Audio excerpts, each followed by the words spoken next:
Hello, and welcome to round 2 of the Parenting Roundabout podcast. I'm Catherine Haleko, and I'm here with Terry Morrow. Say hi, Terry. Hello.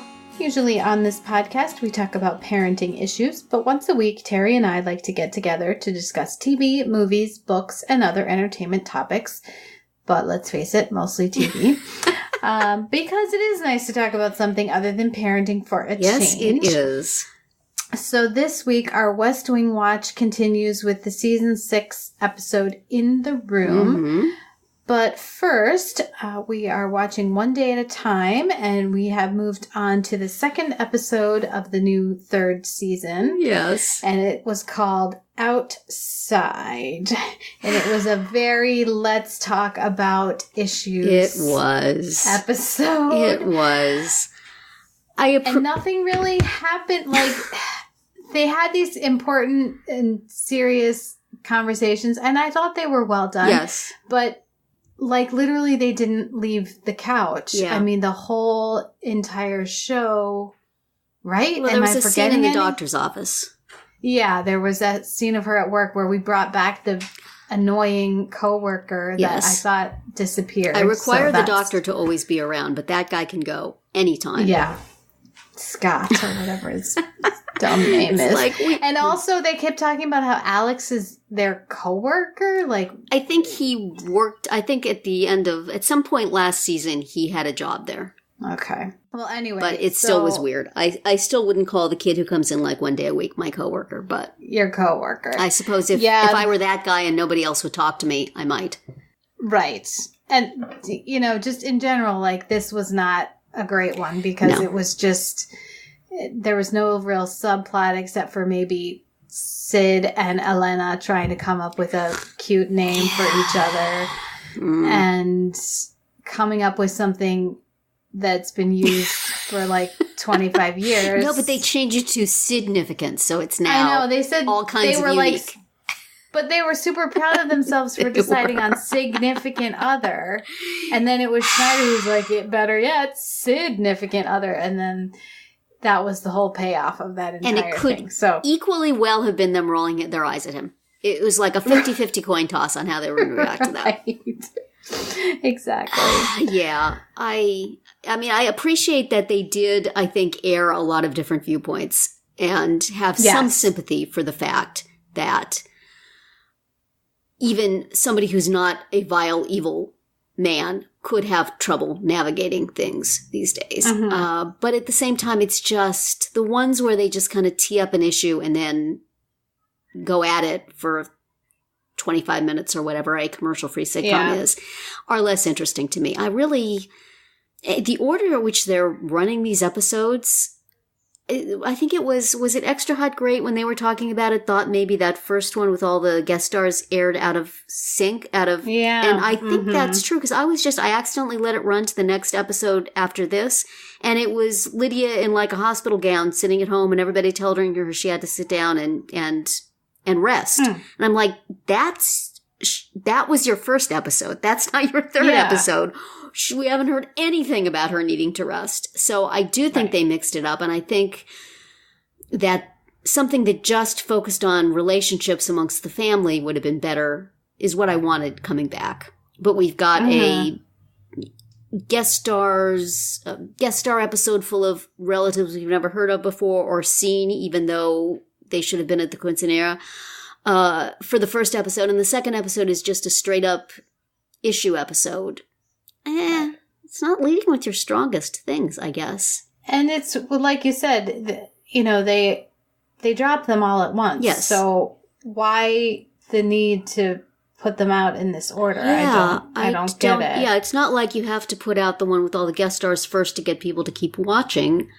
Although maybe you do. And also maybe if you're binging it, you're getting all of the stuff more or less at the same time, so it doesn't really matter what you get first. I suppose that's the other side of that. Whereas if you're just watching one a week, it's like, well, when are we going to get back to really having some good family stories? Mm-hmm. You've within the first hour and a half, you've gotten everything. So I've accidentally watched the 4th episode because I told my daughter, she immediately binged them all. She was one who just sat down one day and watched the entire season. So then she was going to just watch a random episode last night. I said, no, let me watch the one I have to watch for the podcast. And so we watched an episode. And then it turns out this morning it was not in fact the second episode. And that one would have been, it's different than these first two. And it's different than what I think the third one is going to be based on the very beginning of it. So I don't understand. Maybe my elderly brain does not understand the binge way of doing things. Because really sequencing doesn't matter if they're all available at the same time. Right. But yet they number them and they put them up. Yeah. I guess they have to. But I don't know. I think it does not go to their advantage. So I wish they would not have done it that way. Because, you could also put them in a logical order and then tweet out, hey, everybody check out this episode first because it has all these neat people in it. And you could, because it's completely disconnected from the plot in any way. So you can still promote them individually. You can watch them out of sync. It doesn't matter. You could advertise, hey, are you interested in this issue? Watch this episode, which is all about this issue. Mm-hmm. And yet they don't. So I don't know. I may be too old for streaming. I liked it better when things moved in a logical order from the beginning of a season to the end of it. And then you came back in the fall and they picked up right where they left off, or they explained if they didn't. Mm-hmm.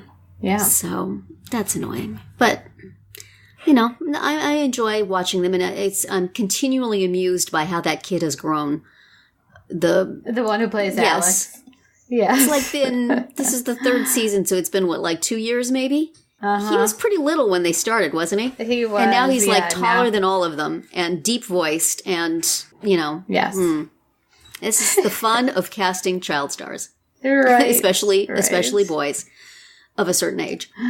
Yeah, you just have to be prepared for almost anything. It's interesting when you have an opportunity to see somebody grow up in such a dramatic fashion. Yes. It's cute. Yes. But not a little kid. No. Anyway. Not anymore. Well, so that was the second episode, allegedly, of One Day at a Time. So let's move on to The West Wing.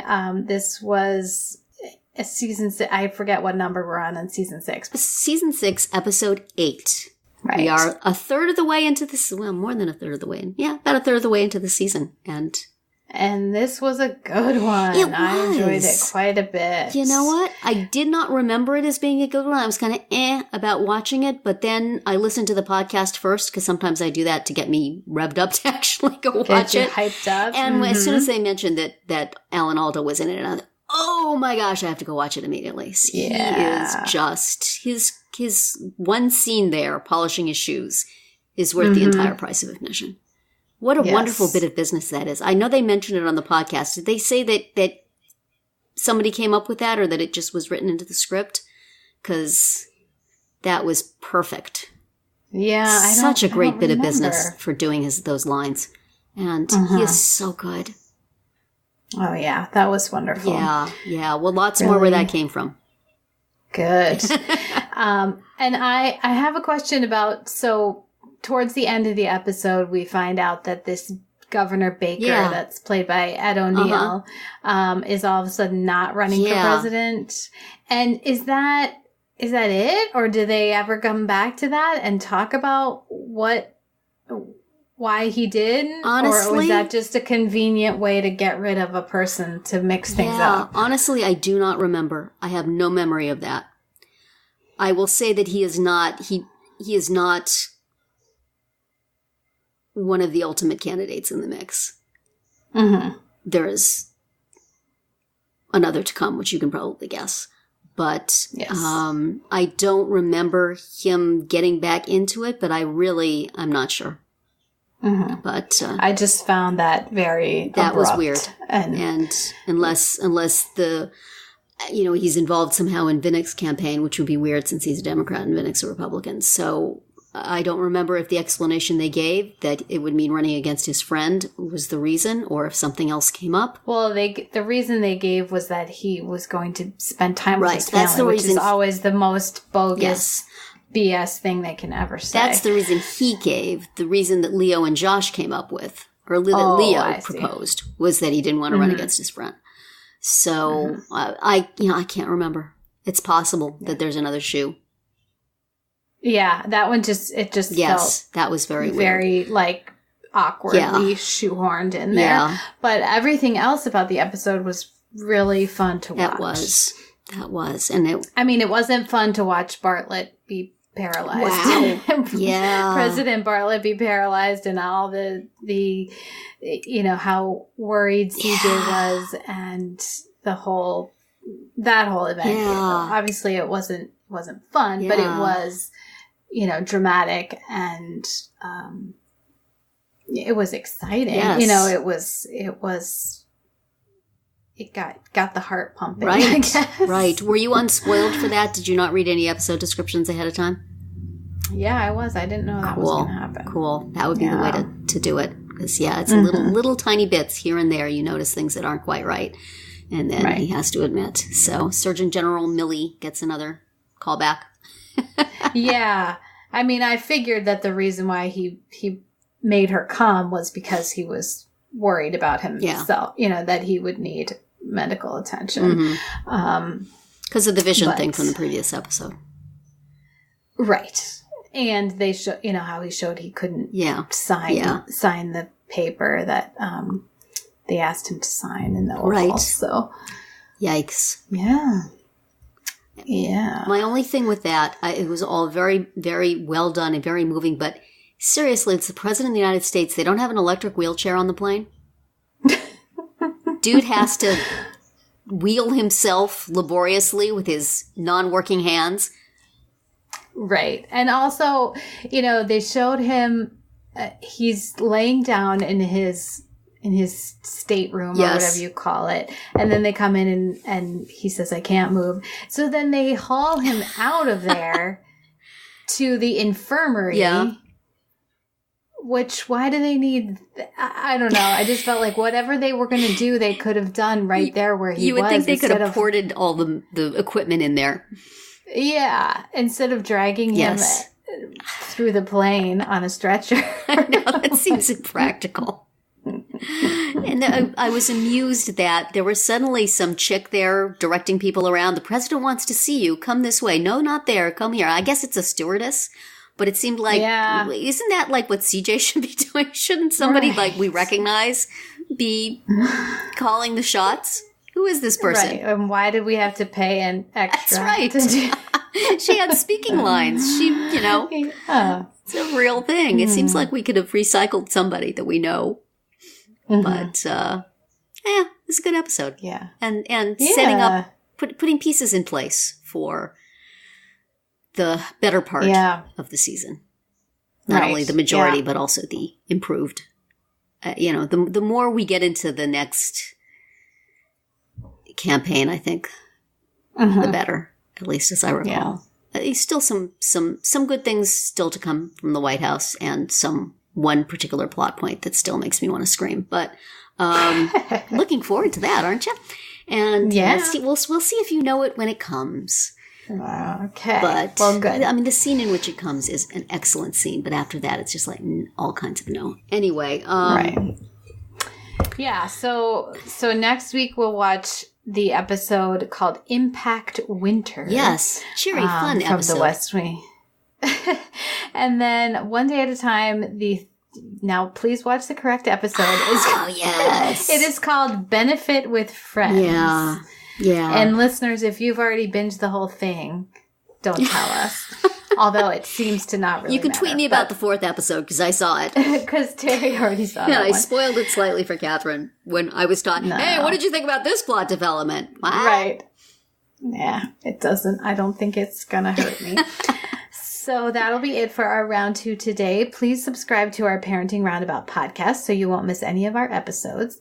We have something new for you every weekday. As always, you can find recaps, links, and an opportunity to comment on our website at parentingroundabout.com. Bye, Terry. Bye, Catherine. Bye, everyone.